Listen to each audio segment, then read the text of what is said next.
Our coverage of the 1997 Panasonic Dusi Canoe Marathon continues here on Supersport. And as you can see, it's a complete contrast to yesterday. Yesterday it was 36 degrees. Today it's cool and overcast, temperatures in the low 20s.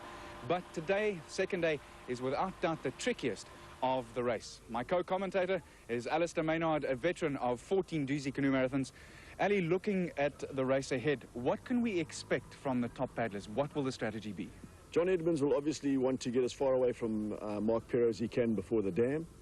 Mark Perro will want to keep John in sight and preferably pass him before the dam so that he can get onto the dam alone so nobody can ride his slip. And Rowan, obviously, we were trying to haul both of them in so he can be on that slip on the dam if he has to be.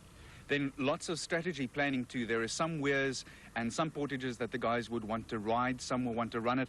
What is going to be the strategy there? It's make it up as you go along? No, not so much make it up as you go along. They'll be making it up right now. Their options will be in their heads, and I think what's going to happen today, Arnie, is that they're going to take the paddling option, because certainly the person that takes the right option in paddling has the opportunity to make up some time. Well, quite clearly, make or break day is day 2 here at the Panasonic Dusi Canoe Marathon. Let's pick up on highlights at the start with the man in the lead, John Edmonds. John, looking ahead at day 2, quite clearly it's another day completely with a different approach for you today, is it? Approach, no, not really. I'm just going to do exactly the same as I did yesterday. Just go and race according to how my body feels. I'm going to ignore what Mark's doing and what anyone else is doing. I'll just try and get myself to the finish as quickly as possible. Have you got preconceived ideas about certain lines and certain routes that you're going to take, certain portages that you've now already decided you're either going to shoot or to run? I need feedback on what's happening at the dam. I don't know whether the hyacinth is cleared, but I'll almost definitely run that section. I can't take the risk of going onto the dam and then suddenly finding a whole bunch of hyacinth in front of me. And from what I've heard, that the river's fairly full, so I'm probably going to portage Tornby Rapid, because there's a marker rock right at the top which you have to get to be able to shoot it successfully. And if you can't see that rock, you stand a 90% chance of failing. So I'm going to take the conservative route there, and it'll be a minute slower, but I can't take the chance. Well, the one man who wasn't going to take too many chances was Mark Perro. The Gautenger would be going out there with a little bit of caution. Caution. I'm just going to go slowly, carefully, try and get through the big rapids, because there's going to be big stuff out there today. And then try and reel him in just before the dam. And then I've got to make a lead on him on the dam, because I needed a slight cushion when we go over Burma Road tomorrow. Looking at some of the rapids out there and the portages, have you got ideas of where you're going to run already, or are you going to make this up as you go along today? No, a lot of the decisions will be made as we get to the river. We're not too sure on how much water is in the Mgani. The rumours going around the Mgani is very, very full. If it is full, a lot of the rapids are going to be very tricky, and we might have to portage around some of the bigger ones. Last-minute repairs from damages suffered on day 1, while carbo loading was also on the menu. We asked overnight leader Wendy White what her plans were for day 2. Just to go as hard as I can again, and to get to the top of the dam without any hassles, and then to really push it across the dam.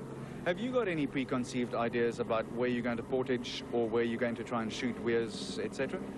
I will run the Confluence today, because I'm not a gambler. I don't take chances. And then, of course, there's Numenis, which is the other big portage today. So, yeah, and then I think we'll have to portage around the Hyacinth a bit at the top of the dam. Well, at the start, for the first time ever, the women were seated together with the men and started off at the same time as they finished yesterday in on-time difference. Significantly, both men and women start together on lapse time, which is an advantage for the woman, because she can now pace herself according to the man. John Edmonds with the yellow vest on there, signifying that he has the leader's position at the present moment. Wendy White on his outside. Enjoying a 45-second lead over the man in the second place after day 1, Mark Perro, and that determined look said it all. At the front, after just 4 or 5 kilometers of racing, Perro closed down the gap immediately, and here, very interesting that he'd made it up so quickly. Going over the shoals, leading down to the first saddle takeout. Mark Perro comes up there, second standing next to him, Mark Jemison, brother Craig Jemison. And just behind him, you can see that already a little gap building up. That was worth 25 seconds at any given time, and already Perro putting on the pressure. Run up over the first saddle and down to the Confluence area. Very, very fast run for paddlers of this ability. Mark Edmonds on his tail pushing him. Well, Mark having all the seconds and hard work for the seconds too, as you can see and well imagine.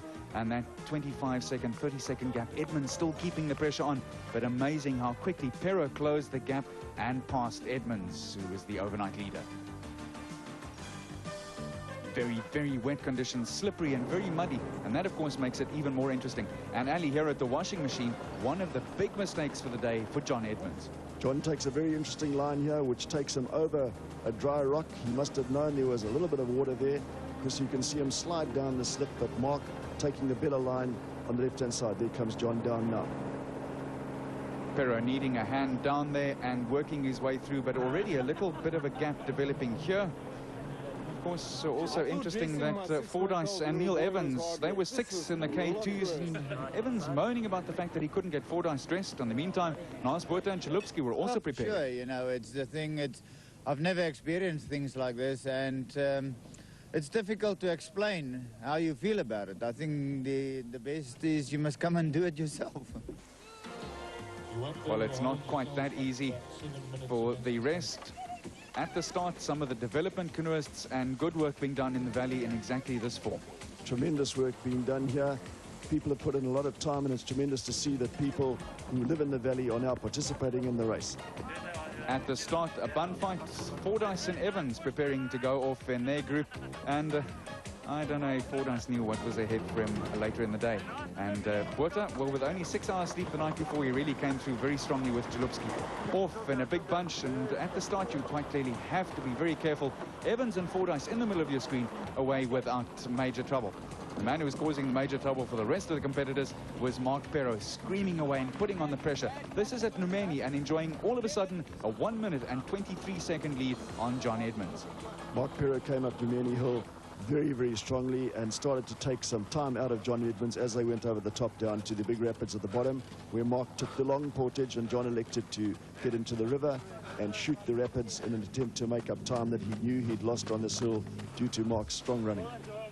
That's James Leslie, who found himself at this point 3 minutes down on leader Mark Pero and another minute and a half behind Edmonds. But very significant, Alistair, is the fact that Mark Pero's canoe was taking water ever so slightly, but his foot pump wasn't working, and that would be crucial a little later. It would be crucial, and he mentioned that it did affect him. Fortunately, not too bad. Here we have some of the paddlers in the middle of the field coming through under Marion Foley, and it's Oscar Chalupsky coming through with Naas Botha. The timing's not what it should be, but you can see the experience of a man like Oscar Chalupsky in the front there taking the balance, while other people have swum. They take the line around the left there and go through perfectly well to take a good line and continue. I want to know who's the captain in that particular one, but the water and the river really up. Look at this rapid and the hard work being done.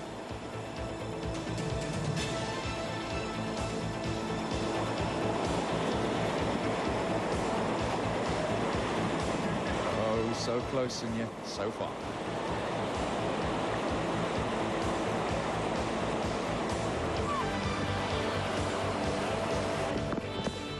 Those men you saw under the bridge there, police divers keeping an eye on proceedings just to make sure. And a little bit further back, hard work on Numeni for the doubles, the K2s and the K1s. Some of these men and women working very, very hard, and day one really took its toll.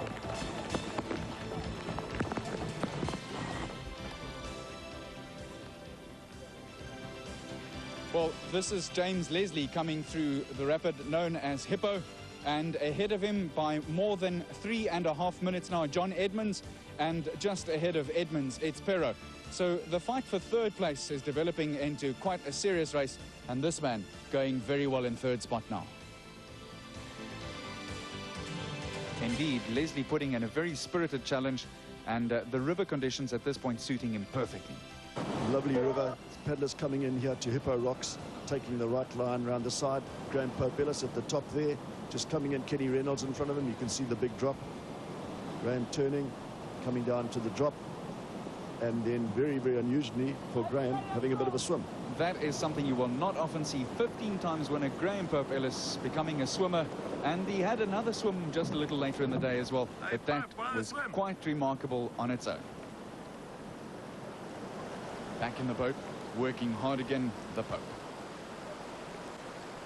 We're on the Inanda Dam with the finish almost in sight, and for Mark Pero, it would be a very welcome one. A big gap, and if one looks back a good 300-400 meters now, there is not a man in sight. John Edmonds must be a good more than 3.5-4 minutes back, and Pero looking absolutely the part of the 1997 Panasonic Dusi Canoe Marathon champion. But don't forget, there's still one day to go. However, today, day 2, belonged to Mark Pero. Indeed, the day did belong to the man from Gauteng, screaming along and ever closer to that burning ambition of becoming the singles champion at the Panasonic Dusi Canoe Marathon. Here he is coming through at the finish in a time of 3 hours, 1 minute and 50 seconds. This would give him a 6 minute and 24-second cushion on John Edmonds. A massive, massive race and a big one for him today. Paddling tremendously well there. Good, strong strokes, straight arms, and a tremendous athlete. We caught up with Pero on the water moments after he finished day 2. Mark Pero, describe day 2. Had a good day, I enjoyed it today. Yesterday was a bit of a nightmare, but today was good. Started off comfortably. And I was very surprised to catch John as early as I did. When did you catch him? Oh, well, after 10 minutes after the start, and I wasn't pulling that hard. I think he was waiting for me. Paddled past, got a small gap, which I was again surprised with. Ran the saddles nicely, got away from John and the saddles. He closed in on the put-in and paddled through the confluence together. I went through first, got a slight break, and just kept going away. One problem I did have, my pump wasn't working, so I was taking a lot of water at the bottom of Ungameni Hill. I portaged, I think I had a 1.5 minute gap on John. I ended up portaging Gumtree and Tombi, and he closed right back to about 20 seconds. But I took that gamble. I played it safe. I knew today was my day, and that paid off. And then I had to empty once more just before the dam. But I played it safe, didn't take any chances, and hopefully it's paid off. Now, I should have a big enough cushion for Burma Road. Burma Road really worries me tomorrow. Well, tomorrow is another day, but at Hippos, well, it was a different story. Many, many swimmers. One of the most difficult rapids of the day. One of the most enjoyable too. Lovely water flowing through, the opportunity for chaps to have a shot at a really nice rapid, and you can see most of them are shooting it, some of them are falling out, but the guys would be having a great time going around that rapid, and the Mgani really flowing beautifully and giving the chaps a really fantastic doozy.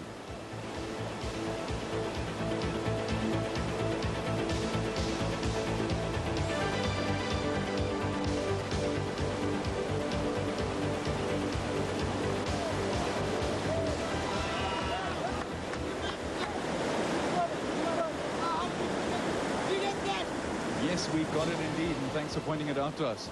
Well, there was lots of fun to be had by all at Hippos, but it certainly took its toll. Here's Botha and Chalupsky. Well, we've been wanting to know, who is the captain on this squad? You think about that one for a while.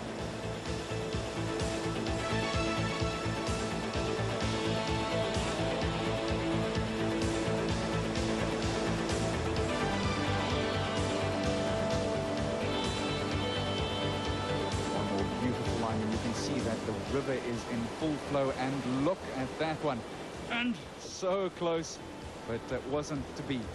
Well, things were happening with Botha and the rest of the squad. Quite clearly lots of competition between the Botha and Fordyce combination. Bruce, first of all, we heard stories about the fact that finally in the end it seemed like you pulled Evans through instead of the other way around.